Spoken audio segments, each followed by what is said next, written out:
নমস্কার, আমি ঈশিতা। আজ বানাবো খিচুড়ি।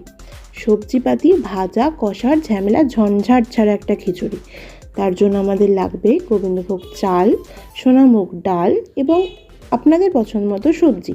এখানে আমি দিয়েছি কুমড়ো, আলু, পেঁপে, গাজর, বিনস, বাঁধাকপি।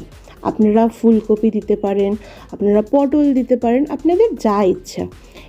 এরপর আমরা কড়াইতে সর্ষের তেল অ্যাড করে তাতে কিছুটা জিরে ফোড়ন দিয়ে মশলা কষার জন্য টমেটো দিয়ে দিলাম এবং তাতে বেসিক 4টে মশলা: হলুদ গুঁড়ো, লঙ্কা গুঁড়ো, ধনে গুঁড়ো, জিরে গুঁড়ো এবং পরিমাণ মতো আদা দিয়ে মশলাটা কিছুক্ষণ কষলাম। মশলা কষা হয়ে এলে তাতে কিছুটা পরিমাণ ঘি দিয়ে আমরা ধুয়ে রাখা চাল ও ডাল ভেজে নেব। চাল ও ডাল ভেজে নিলে একটা আলাদা ফ্লেভার আসে। চাল ও ডাল কিছুটা ভাজা ভাজা হয়ে এলে এতে আমরা ধুয়ে রাখা কাঁচা সবজিগুলো অ্যাড করে দেব এবং 2 থেকে 3 মিনিট নাড়লেই ব্যাস।